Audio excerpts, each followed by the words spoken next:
सभी को राम राम। अब टेंशन बढ़ने वाली है। अब एक नया वॉर स्टार्ट होगा जो होता है ट्रेड वॉर। और लास्ट टाइम जब ये हुआ था तो उस पर्टिकुलर टाइम पर आपका जो डो जोन्स था वो 1500 पॉइंट डाउन हुआ था। जापान का मार्केट 6000 पॉइंट डाउन हुआ था। तो आपके लिए इंफॉर्मेशन बहुत ही इंपॉर्टेंट है, टाइमली आपको पता भी होना चाहिए। ट्रंप हमेशा सुर्खियों में रहना चाहते हैं। अगर ट्रंप न्यूज़ में नहीं रहेंगे तो उन्हें एंजाइटी होने लगती है, आप सभी को पता है। तो ये जो आज आपको रिएक्शन मिला है, तो इसमें जो भी देखेगा ये सोच रहा है कि सब कुछ अच्छा हो गया है, वो इतना देखेगा गलत तरीके से ऊपर के लेवल पे ट्रैप हो जाएगा जो उसने सोचा नहीं होगा। क्योंकि ट्रंप अपने दुश्मनों का जो पीछा है वो पहले कभी छोड़ते नहीं है। अब मैं आपको एक एक इंफॉर्मेशन दे रहा हूँ, नया पर्टिकुलर सीन क्या बन रहा है, नया पर्टिकुलर देखिएगा कॉन्फ्लिक्ट क्या स्टार्ट होने वाला है। और नया कॉन्फ्लिक्ट स्टार्ट करेगा रशिया, चाइना और यूएस के बीच में, जो कि और ज़्यादा खतरनाक है। क्या है अपडेट बताते हैं।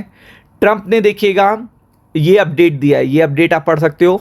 अ country supplying military weapon to Iran will be immediately tariffed on any and all goods sold to the United States of America 50%।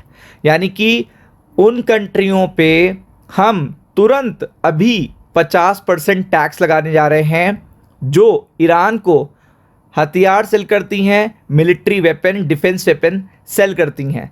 अब सबसे इंटरेस्टिंग बात है कि आप ये कहोगे कि सर अगर 50% टैरिफ लग रहा है, वो भी उन कंट्रियों पे लग रहा है जो ईरान को वेपन सेल करते हैं, तो चाइना का क्या लेना देना, रशिया का क्या लेना देना। तो ईरान को हथियार बेचने वाले देश 50% टैरिफ लगेगा।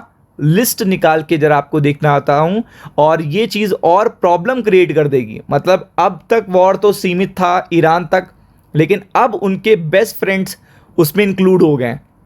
मतलब अब टोटली यहाँ पे फिर से देखिएगा वही चीज़ें शुरू होंगी, रशिया के लिए वही चाइना के लिए। चाइना और यूएस का कॉन्फ्लिक्ट बढ़ जाएगा, जो बेसिकली चूंकि अपनी हार को पचा नहीं पाएंगे। ट्रंप ने ही बैकफुट लिया है, ट्रंप ने ही देखिएगा सीज फायर पहले से ही कंटिन्यू कर रहे थे। और अब ट्रंप की देखिएगा, ट्रंप के कंट्री में भी देखिएगा अच्छी इमेज नहीं है, क्योंकि जनता को भी समझ में आ रहा है कि अमेरिका ने ही बैकफुट लिया है। जिस तरीके से इजराइल में आपको चीज़ें देखने मिल रही हैं। तो द हिंदू की अपडेट है, आप देख सकते हो अभी लेटेस्ट अपडेट आई है।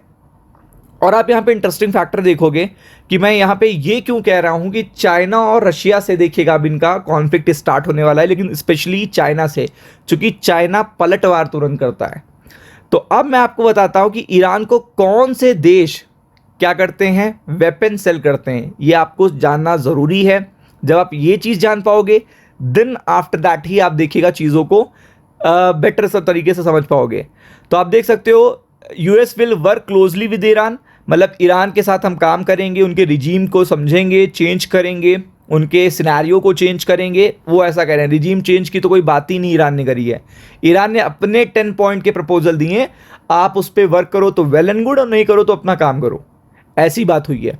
और अब मैं आपको बताता हूं कि चाइना कहां से इंक्लूड हो गया, क्योंकि रशिया और चाइना दो मेन कंट्री हैं जो ईरान को मिलिट्री वेपन सेल करती हैं। जाके चेक कर लीजिएगा, अगर नहीं दिख रहा है तो आप ये देख सकते हो कि यहाँ पे ये पर्टिकुलर देखिएगा, आप देख सकते हो प्राइमरी कंट्री जो हैं सप्लायर जो है मिलिट्री वेपन करती हैं किसको, ईरान को। देखिएगा टेक्नोलॉजी भी सेल करती हैं, लाइक ड्रोन्स और बहुत सारी चीज़ें।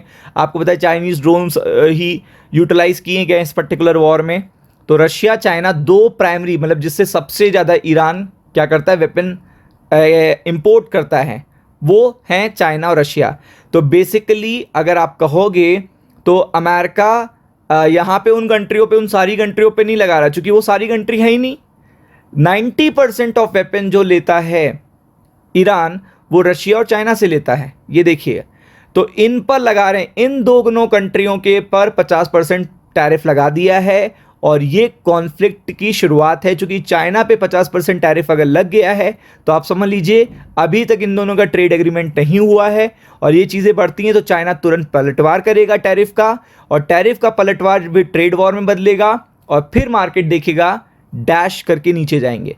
तो इसके लिए प्रिपेयर्ड रहिएगा। राम राम।